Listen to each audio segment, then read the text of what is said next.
देखिए, छत्तीसगढ़ में जो है वो दुनिया में कहीं नहीं है। तभी आपने सिर्फ 15 साल स्टेट पर ही राज नहीं किया, आपने लोगों के दिलों के ऊपर भी राज किया। मैंने आज तक केवल चावल ही नहीं दिया। परिवर्तन लाने के लिए 3 योजनाएं हमने शुरू की। पहली बार मुख्यमंत्री पद की शपथ ली, उस वक्त आपके मन के क्या भाव थे? मुख्यमंत्री केवल उनके विकास के लिए नहीं, पर उनके पैरों के कांटे के लिए भी संवेदनशील है। आज अगर हम देखते हैं छत्तीसगढ़, तो कोई कल्पना नहीं कर सकता कि छत्तीसगढ़ कैसा रहा होगा जब आपने शुरुआत की। हिंदुस्तान में शायद छत्तीसगढ़ ही ऐसा राज्य था जहाँ थाने लूटे जाते। तो सबसे बड़ा विषय ये था कि कितना डिफिकल्ट था ये फैसला लेना। जिंदगी में सिर्फ एक बात तय करना चाहिए कि यदि कोई ऐसी घटना आपको याद है जिससे आप अंदर तक विचलित हो गए हों? स्कूल बंद हो गए थे, शिक्षक वहाँ से भाग गए। 31 मार्च के बाद क्या परिवर्तन आएगा? एक शब्द पे अगर आपको छत्तीसगढ़ को डिस्क्राइब करना हो तो वो क्या होगा? मुझे जंगल आकर्षित करते हैं। तो मेरे खाने को जब सर्व करता है तो पहली चीज दिखाता है सब लाल भाजी बने हैं। आपका फेवरेट टूरिस्ट पॉइंट जहाँ आपको लगता है कि ये दुनिया का सबसे खूबसूरत जगह है ये? छत्तीसगढ़ से खूबसूरत तो दुनिया में कुछ है ही नहीं। लेकिन आपका जो व्यक्तित्व है वो भी मुझे लगता है कि एक रिसर्च का टॉपिक हो सकता है।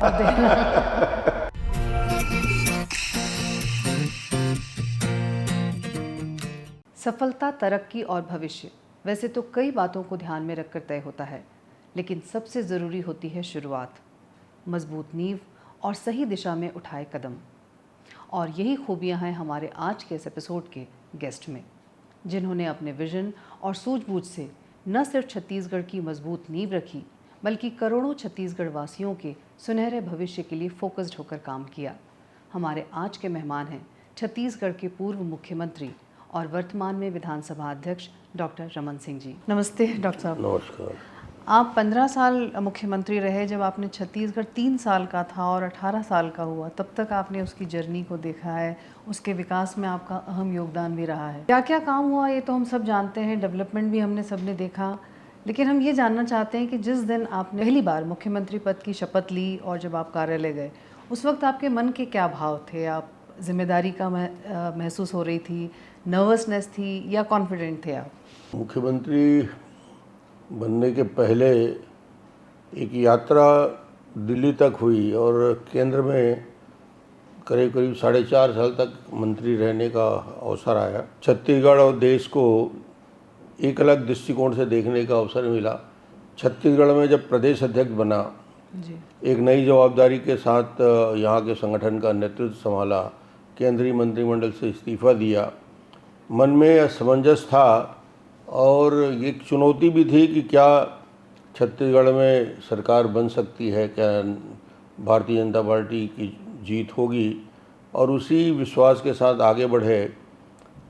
रिजल्ट आने के बाद पहली सबसे बड़ी जो बात दिमाग में आई कि इतना बड़ा विश्वास छत्तीसगढ़ के 2.5 करोड़ जनता ने व्यक्त किया है मुख्यमंत्री के दायित्व में, और संगठन ने भी भरोसा किया, केंद्रीय नेतृत्व ने भरोसा दिया। तो एहसास इस बात का हुआ कि ये एक बड़ी चुनौती है और इस चुनौती को सामना कैसे करना है, ये मन में असमंजस भी था।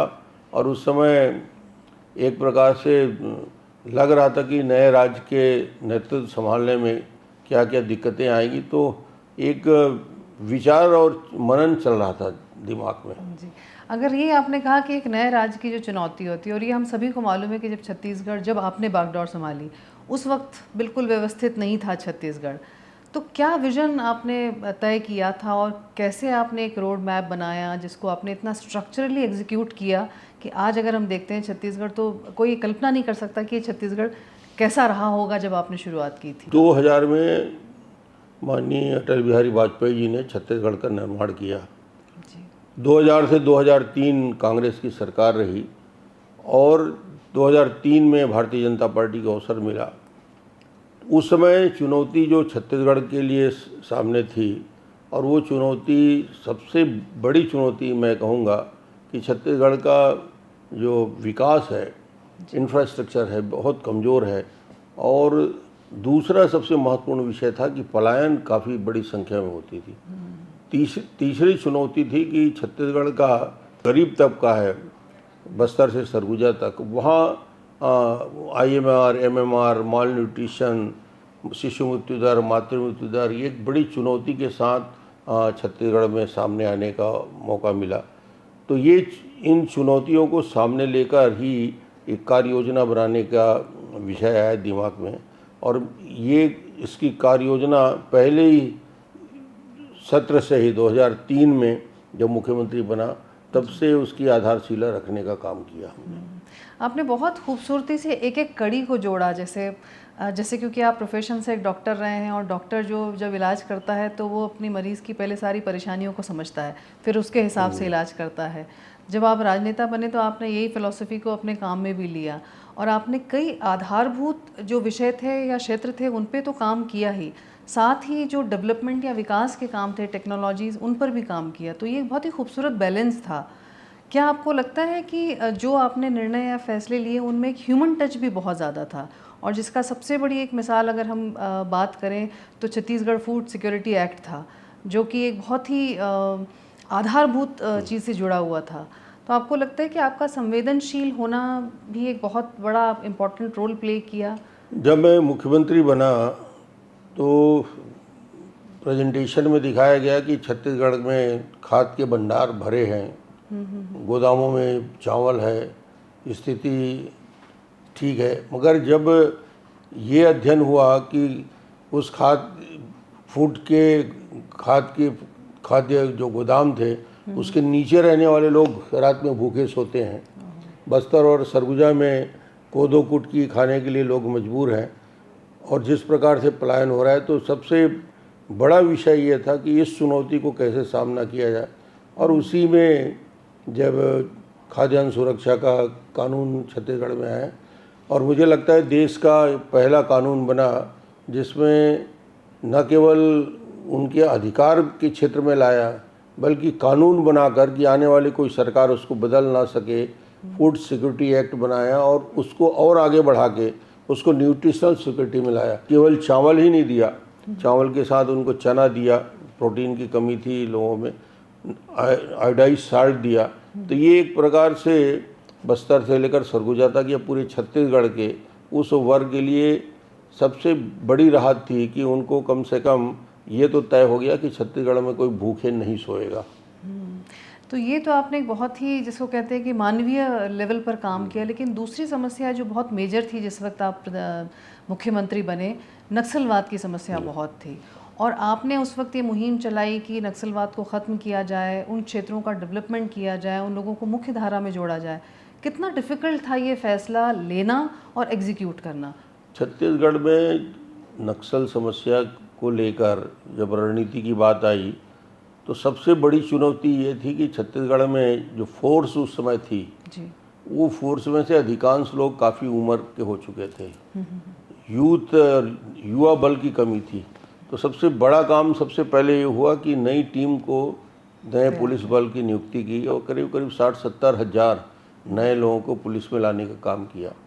नक्सल विषय को लेकर उस क्षेत्र में रहने वाले युवकों को जो नक्सल के खिलाफ खड़े होने को तैयार थे उनको एसपीओ बनाया, स्पेशल पुलिस अफसर बनाया, और वो उनको भी गांव की सुरक्षा की जवाबदारी, जंगल वारफेयर कॉलेज शुरू करके वहाँ ट्रेनिंग की व्यवस्था की।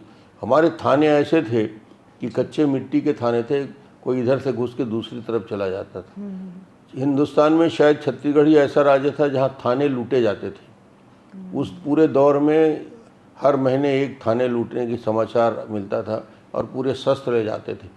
तो ये चुनौती को दूर करने के लिए पुलिस बल को मॉडर्नाइज किया, उनको अच्छे वीपन्स दिए, उनके अच्छा प्रशिक्षण दिया, यूथ को एंट्री की, और एसपीओ को और अन्य फोर्स के साथ, सेंट्रल पैरामिलिट्री फोर्स के साथ मिल के पूरे अभियान को चला रहे हैं। आज जो सफलता मिल रही है तो मुझे लगता है वो जो नए फोर्स को लाना, करीब करीब 60-70 हज़ार नए पुलिस बल की भर्ती, उनकी ट्रेनिंग की व्यवस्था, उनके लिए केंद्र का सहयोग भी मिला और 1-1 करोड़ के वहाँ नए थाने बने, थाने का बेहतर विस्तार हुआ और आधुनिक ट्रेनिंग के साथ उनको सामने लाया। तो एक दिशा में हम आगे बढ़े हैं। लेकिन ये जितने डेवलपमेंट के या ट्रेनिंग के काम हो रहे थे, लेकिन साथ ही में नक्सलियों के कुछ अप्रिय घटनाएं भी हुई, कई जवानों को हमने खोया, कई निर्दोष लोग भी गए।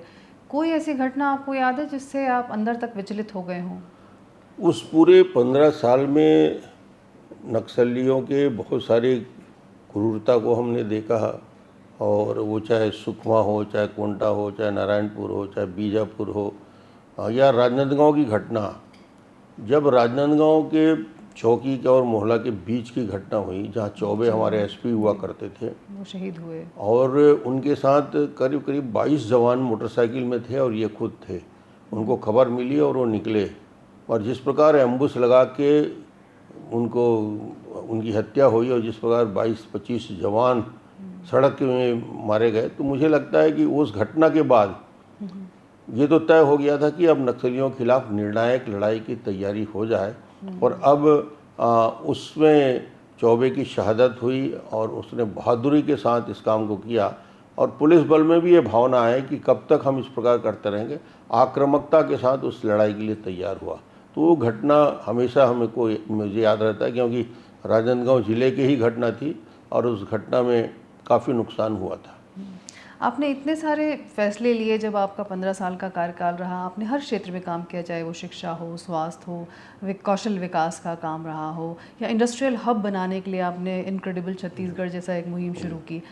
आपको पर्सनली ऐसी कौन सी स्कीम है जो आपके दिल के बहुत करीब है और आपको लगता है कि उसमें काफ़ी अच्छा काम हुआ, और ऐसी कौन सी स्कीम उस वक्त की रह गई जो आपको लगता है कि अब आने वाले समय में वो काफ़ी कारगर सिद्ध होगी छत्तीसगढ़ के लिए?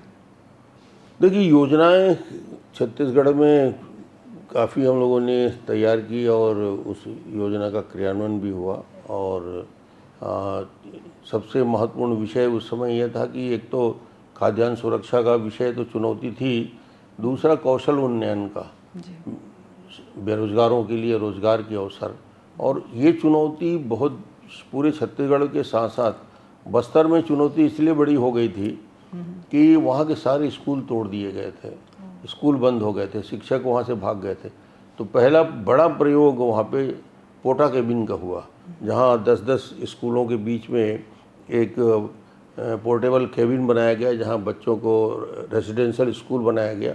और उसी बीच दंतेवाड़ा में जवांगा में एक प्रयोग हुआ, जहाँ पे करीब करीब 1000 बच्चों का आवासीय विद्यालय वहाँ पे बनाया गया, जिसमें हर प्रकार के प्रशिक्षण और वोकेशनल ट्रेनिंग के साथ साथ किया गया।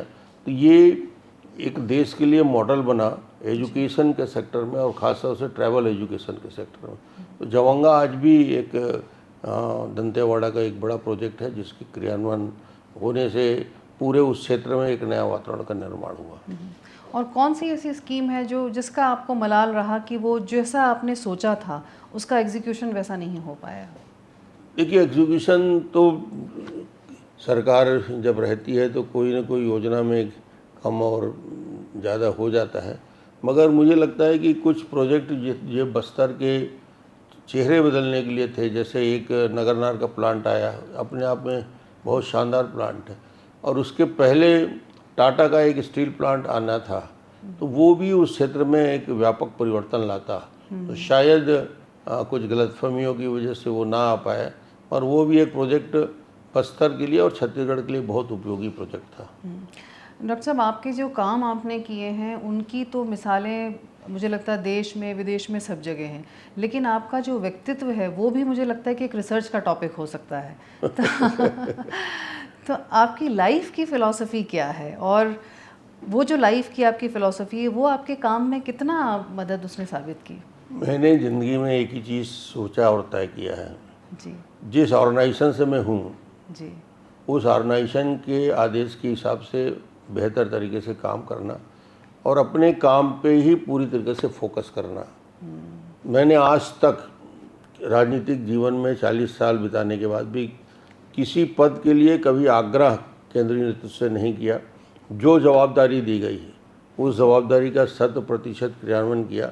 इसलिए मुझे लगता है कि अपना काम करो और अपना काम बेहतर करने का प्रयास करो तो सफलता मिलती है। और वो लगातार इस 40 साल में, जब मैं दिल्ली में था तो केंद्र में मंत्री था, वहाँ इस्तीफ़ा के लिए मुझे कहा गया कि स्टेट जाना है। मैं वहाँ से छोड़ के सीधा छत्तीसगढ़ आया, स्टेट प्रेसिडेंट बना। जब राजनांदगांव में एक चुनौतीपूर्ण जवाबदारी की बात आई, कुशाभाऊ ठाकरे संगठन मंत्री थे, अटल जी प्रधानमंत्री थे। राजनांदगांव में मोतीलाल वोरा जी के खिलाफ कौन चुनाव लड़ सकता है लोकसभा का, और वो इतनी बड़ी चुनौती थी कि एक मुख्यमंत्री रहे, गवर्नर रहे, वोरा जी के खिलाफ राजनांदगांव जो अपराजय योद्धा थे उनके खिलाफ कौन लड़ेगा। उस समय मैंने कहा था कि यदि उस चुनाव में हिम्मत के साथ लड़ने की बात है तो मैं तैयार हूँ। और मुझे अवसर मिला, फिर मैं लोकसभा जीत के केंद्र में मंत्री बना। तो मुझे लगता है कि ज़िंदगी में सिर्फ एक बात तय करना चाहिए कि यदि जिस ऑर्गेनाइजेशन में है, जिस संस्था में काम कर रहे हैं, उसके हिसाब से आपको पूरे समय संगठन के हिसाब से करना चाहिए और अपने लिए ना सोचकर संगठन के लिए, देश प्रदेश के लिए सोचना चाहिए, देश के लिए सोचना चाहिए। यही आपकी शायद मुझे लगता है कि जो फ़िलॉसफ़ी है वो आपके कामों में तो झलकती है और आपके जो लोगों के प्रति या जनता के प्रति आपका संबंध रहा है, तभी आपने सिर्फ 15 साल स्टेट पर ही राज नहीं किया, आपने लोगों के दिलों के ऊपर भी राज किया है। तो ये जो संवेदनशीलता है। क्या हुआ, मैं राजनीतिक जीवन की शुरुआत मेरी पार्षद के रूप में हुई। जी। जब मैं कवर्धा के वार्ड नंबर 9 में पार्षद के रूप में चुनाव लड़ा और उस समय मैं अपना काम करता था, चिकित्सक के नाते प्रैक्टिस करता था।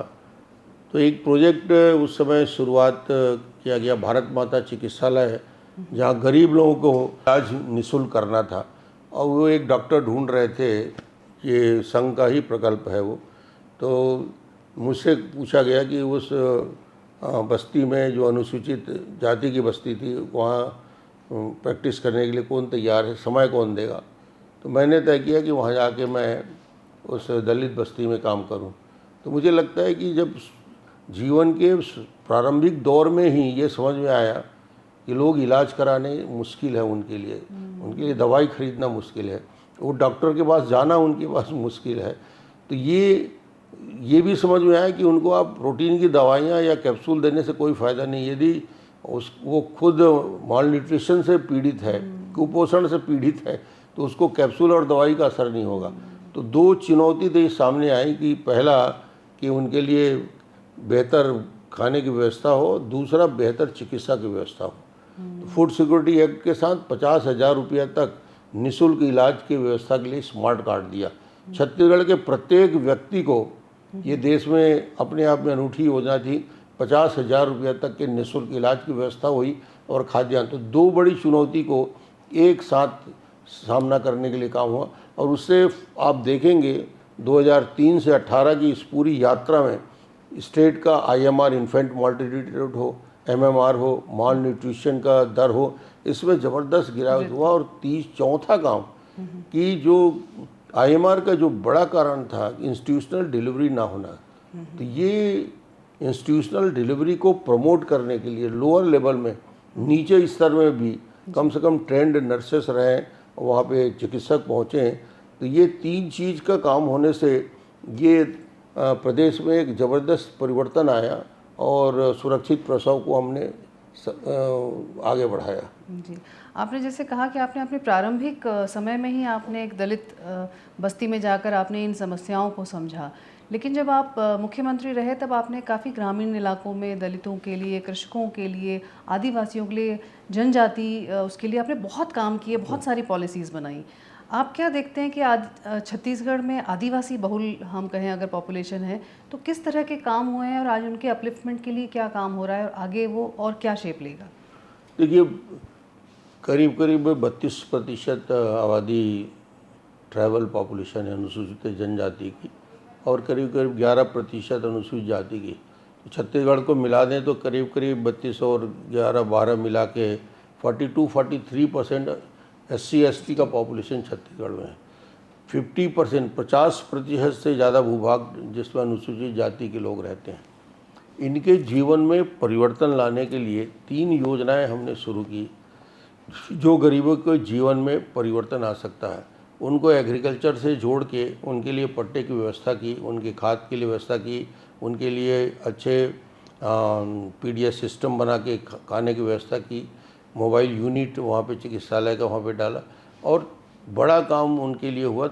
तेंदुपत्ता का जो जिसका आजीविका का साधन था, तेंदुपत्ता को खरीदी को व्यवस्थित किया और उनको बोनस देने की व्यवस्था की और उस बोनस मिलने से और बोनस के साथ ही साथ उनको चावल, नमक, चना के साथ साथ जब वो तेंदुपत्ता तोड़ने जाते थे उनको चरण पादुका देने की व्यवस्था भी की।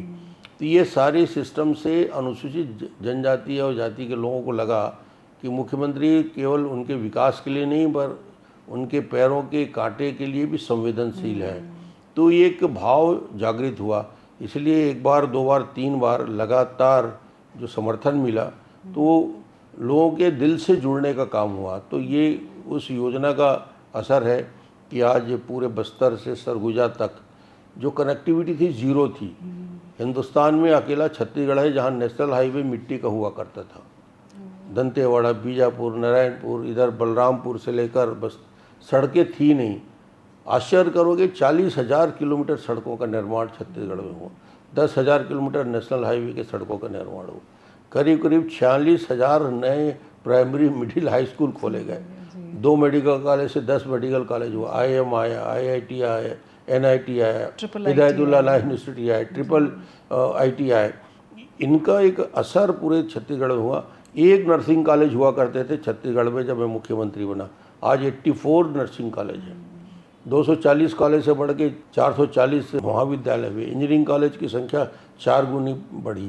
तो ये जो बेसिक कमियां थी छत्तीसगढ़ में, सिर्फ खाद्यान्न सुरक्षा दे देना या तेंदुपत्ता का रेट बढ़ा देना या उनको मोबिलिटी कैसे बढ़े, इंफ्रास्ट्रक्चर कैसे बढ़े छत्तीसगढ़, गांव-गांव में सड़कों का जाल। जब तक ये 15 साल की यात्रा में प्रधानमंत्री ग्राम सड़क योजना से छत्तीसगढ़ का हर गांव करीब करीब सड़कों से जुड़ गया था, बेहतर पीने के पानी की व्यवस्था हो गई। तो ये योजना है जो धीरे धीरे आगे बढ़ रही, और उसी योजना को आगे बढ़ाते हुए अभी प्रधानमंत्री जी और माननीय हमारे विष्णुदेव साय जी ने करीब करीब 18 लाख लोगों को आवास देने का काम किया। जो आवास मिल रहा है वो अनुसूचित जाति, जनजाति, पिछड़े वर्ग के, गरीब तबके के लोग हैं, जो 18 लाख 20 लाख आवास जिनको मिल रहा है। तो ये योजनाएं बढ़ती गई। हमने धान का बोनस देना शुरुआत किया, विष्णुदेव साय जी ने आगे उस योजना को आगे बढ़ाया। अब 3100 रुपये क्विंटल धान की खरीदी हो रही है, 21 क्विंटल धान की खरीदी कर रहे हैं, समय पे उनको धान की कीमत मिल जाता है, रुका हुआ बोनस दिया गया। तो एक प्रकार से छत्तीसगढ़ को जो सुविधा बननी चाहिए थी, वो जो फाउंडेशन 15 साल में बना, अब उसको आगे बढ़ाने का काम भी हमारी सरकार कर रही है।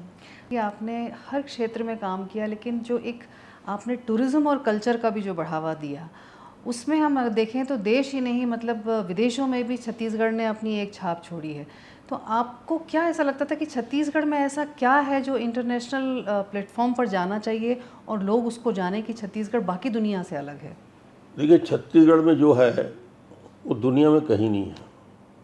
मैं करीब करीब 15 साल मुख्यमंत्री रहते 15 से 16 देशों के दौरे पे गया।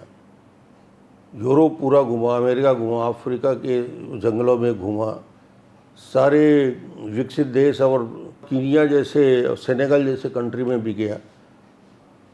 ये सब देखने के बाद जब वापस छत्तीसगढ़ आता हूँ तो मुझे समझ में आता है कि छत्तीसगढ़ से खूबसूरत तो दुनिया में कुछ है ही नहीं। बस्तर के पेड़, साल, सैगोन, कुसुम, महुआ, नीम के पेड़, बस्तर में कोई शाम को चला जाए तो वहाँ के यदि साल के पेड़ के नीचे में, महुआ के पेड़ के नीचे में खड़े हो जाए तो ऐसी खुशबू और ऐसा मिलता है कि दुनिया में कोई उसका मुकाबला नहीं हो सकता। ऐसी ग्रीनरी कहीं नहीं है पूरे दुनिया के अंदर। और मैं आपको आज बता रहा हूँ, 31 मार्च तक 2026 को नक्सलवाद छत्तीसगढ़ से समाप्त हो जाएगा।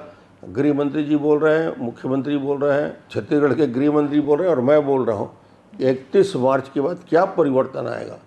आप देखेंगे कि पूरा का पूरा बस्तर और सरगुजा टूरिज्म के लिए खुल जाएगा।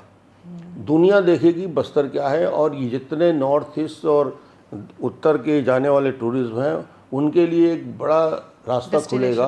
अभी सिर्फ वेस्ट बंगाल और उड़ीसा के लोग आ रहे हैं, वो पूरे हिंदुस्तान के लोग आके देखेंगे, चित्रकूट का फॉल देखेंगे कि क्या खूबसूरत है, बस्तर के जंगल को घूमेंगे, ट्रैकिंग करेंगे, एडवेंचर के लिए कुटुमसर के केव्स देखेंगे, यहाँ सिरपुर आके देखेंगे कि हिंदुस्तान, छत्तीसगढ़ का कल्चर कितना प्राचीन है, कि उस बौद्ध काल से भी विकसित शहर था छत्तीसगढ़।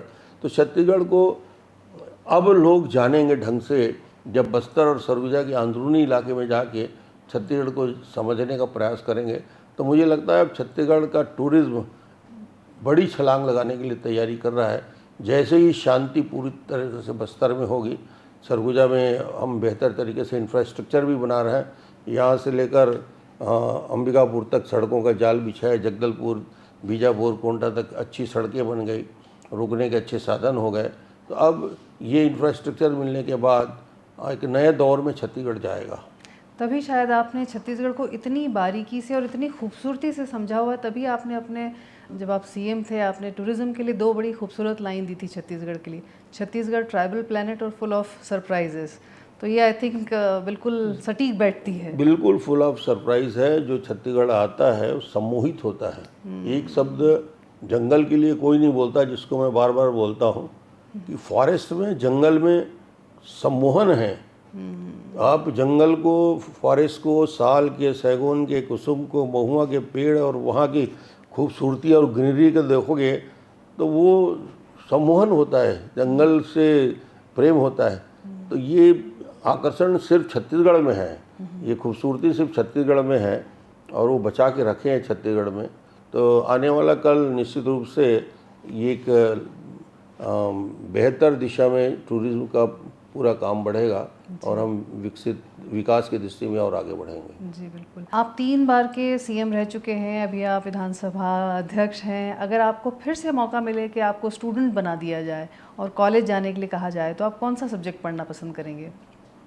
एक बार यदि वापस मुझे अवसर मिलेगा कि मैं कॉलेज में जाऊं और स्टूडेंट जैसे से काम यानी फिर से पढूं, तो एक बार मेरी इच्छा है कि इतिहास को फिर से मैं टटोलना चाहता हूँ, देखना चाहता हूँ और अध्ययन करना चाहता हूँ। कर रहा हूँ थोड़ा थोड़ा, मगर दुनिया के, देश के, हिंदुस्तान के, छत्तीसगढ़ के और सभी जगह का। तो ये मेरा रुचि है कि उस दिशा में और अध्ययन की ज़रूरत थी मुझे। मैं जो कि साइंस का स्टूडेंट था तो इस दिशा में आ गया, मगर वो एक चैप्टर था जो आज मैं जिसको पूरा करने का प्रयास कर रहा हूँ। आप जब चीफ मिनिस्टर थे तब आपने बहुत सारे फैसले लिए, अभी हम लोगों ने बात भी की, और आपके क्या सोच थी, क्या आइडिया था, लेकिन ऐसा कोई निर्णय आपने लिया हो जिससे आपने अपने आप को शाबाशी दी हो? पूरी दुनिया तो आपको शाबाशी दे रही थी, लेकिन आपको अंदर से एक सेटिस्फेक्शन फील हुआ हो अपने निर्णय पे? जब मैंने खाद्यान्न सुरक्षा कानून पास किया 2012 में। 12 में? अच्छा जी। तो मैं घर गया और मदर से मिला, तो मदर ने, माँ ने उस समय जो शब्द कहे कि तुम्हारा राजनीति में आने का औचित्य पूरा हो चुका है, इस काम को करने के बाद अब मैं संतुष्ट हूँ कि तुम राजनीति में आके सफल हो गए हो। तो उनकी संतुष्टि को देख के मुझे लगता था कि जब माँ संतुष्ट हो जाती है तो फिर दुनिया के बाकी लोग भी संतुष्ट होंगे। तो उस योजना को मैं अपने जीवन का कालखंड का 15 साल का सबसे बेहतर योजना, खाद्यान्न सुरक्षा बिल, शायद मेरे लिए और छत्तीसगढ़ के लिए मैं मानता हूँ कि सबसे बेहतर योजना रही है। जी। अगर एक लाइन या एक शब्द पे अगर आपको छत्तीसगढ़ को डिस्क्राइब करना हो तो वो क्या होगा? छत्तीसगढ़ के लिए तो एक लाइन है बस, दूसरी लाइन तो कोई दोहरा नहीं सकता। छत्तीसगढ़िया सबले बढ़िया और छत्तीसगढ़ सबले बढ़िया बनाना है। हाँ। उसकी दूसरी लाइन ये भी है कि छत्तीसगढ़िया सबले बढ़िया तो है, हाँ। और छत्तीसगढ़ सबले बढ़िया बनाना है। यानी देश में हम सबसे पहले नंबर में आए, पहली पंक्ति में आए। इतना तेजी के साथ छत्तीसगढ़ को आगे चलना है। बहुत खूब। छत्तीसगढ़ को आपने कहा कि बहुत सुंदर है, लेकिन आपका फेवरेट डेस्टिनेशन पॉइंट कोई है, टूरिस्ट पॉइंट, जहां आपको लगता है कि ये दुनिया का सबसे खूबसूरत जगह है? ये नहीं, मुझे आकर्षित करता है, मुझे जंगल आकर्षित करते हैं। मैं बचपन में जब कॉलेज पढ़ता था तो चिल्फी घाटी में, तरेगांव, दलदली, बोक्कर खार, उस जंगलों में भटका करता था जीप में बैठ के, और मुझे कोई काम नहीं था, बस जंगल में घूमना। और अब जब मैंने बस्तर के अंदरूनी इलाकों को देखा तो वहाँ भी लगा। मगर अपने आप में टूरिस्ट डेस्टिनेशन छत्तीसगढ़ का सबसे बेहतर क्या है, तो मुझे लगता है चित्रकूट फॉल से बेहतर कोई चीज़ छत्तीसगढ़ में, यानी नियाग्रा से खूबसूरत तो इसलिए बोलता हूँ कि यहाँ हरियाली भी है, ग्रीनरी भी है, वातावरण भी है। नियाग्रा तो ठीक है, बड़ा फॉल होगा, मगर हॉर्सशू शेप जो इतना खूबसूरत फॉल जो हमारा चित्रकूट का है, नेचुरल ब्यूटी जो है, वो खूबसूरती है, वो आकर्षित करता है जी। और छत्तीसगढ़ का कौन सा ऐसा शहर है जो अंडररेटेड है? देखिए, जिसको सबसे पिछड़ा कहा जाता था, छत्तीसगढ़ का भविष्य आज भी मैं कहता हूँ एजुकेशन इंडस्ट्री बाकी दृष्टि से भी दंतेवाड़ा हमारा तेज़ी के साथ और आगे बढ़ने की अद्भुत संभावना है। और दंतेवाड़ा और जगदलपुर बहुत तेज़ी के साथ डेवलपमेंट की दिशा में आगे बढ़ रहा है। और छत्तीसगढ़ में मुझे लगता है कि आने वाले समय में एक बड़े शहर के रूप में, विकसित शहर के रूप में, जिसमें कल्चर भी है, जिसमें नेचर भी है, दोनों तरह से परिपूर्ण है, और जिसमें फ्यूचर भी है। तो ये तीनों चीज़ एक साथ यदि मिलता है तो ये जगदलपुर दंतेवाड़ा को मैं गिनता हूँ कि जहाँ नेचर, कल्चर और फ्यूचर भी है, तो ये तीनों चीज़ एक साथ वहाँ मिलते हैं। आपकी फेवरेट डिश कौन सी है? छत्तीसगढ़ी डिश की बात करें और आप लोगों को ये अपील करेंगे कि दुनिया में इस डिश को तो खाए बगैर रहना नहीं चाहिए, मतलब सबको टेस्ट करनी चाहिए वो डिश। सबसे अच्छी डिश जिसके बिना मेरा खाना पूरा नहीं होता, और जहाँ मैं जाता हूँ वहाँ मुझे छत्तीसगढ़ में वो खिलाते हैं। छत्तीसगढ़ के कोई ऐसा गेस्ट हाउस नहीं होगा जहाँ का बावर्ची या जहाँ का खाना बनाने वाला जानता नहीं होगा कि डॉक्टर रमन के लिए क्या बनना है। तो मेरे खाने को जब सर्व करता है तो पहली चीज़ दिखाता है, सब लाल भाजी बने हैं कर। लाल भाजी मेरे खाने का एक हिस्सा है जी। तो मैं शाकाहारी हूँ, विशुद्ध रूप से शाकाहारी हूँ जी। और आपके सपनों का छत्तीसगढ़? छत्तीसगढ़ सपनों का हम सबका, मेरा और शायद 3 करोड़ छत्तीसगढ़ वालों का है कि छत्तीसगढ़ को हिंदुस्तान में आने वाले समय में पहले, दूसरे और तीसरे नंबर में स्थापित करना। जब मोदी जी कहते हैं कि दुनिया की तीसरी शक्ति हिंदुस्तान बन जाएगी 2047 तक, तो हम लोग भी कल्पना करते हैं कि हमारा छत्तीसगढ़ 2047 आते आते हिंदुस्तान के सबसे विकसित राज्यों में पहले, दूसरे और तीसरे नंबर में आए। ये कल्पना एक छत्तीसगढ़िया का है, एक डॉक्टर रमन का भी यही सपना है। बिल्कुल, ये उम्मीद करते हैं कि ये आपका सपना ज़रूर पूरा हो। और लास्ट में कि सबसे मुश्किल सवाल क्या है, कि राज्य चलाना है या रैपिड फायर क्वेश्चंस का जवाब देना? दोनों मज़ेदार है मेरे लिए जीवन में। जी। मैंने 15 साल एंजॉय किया। जी। बहुत टेंशन में मैं रहता नहीं, तनाव में ग्रस्त रहता नहीं, ऐसे काम नहीं करता जिसमें कोई तनाव हो। और जीवन में मैंने सीधी रास्ता से चलने का निर्णय लिया है, इसलिए तनाव नहीं होता। और रैपिड फायर तो मज़ेदार रहता है, इसमें कहीं कोई टेंशन नहीं होता।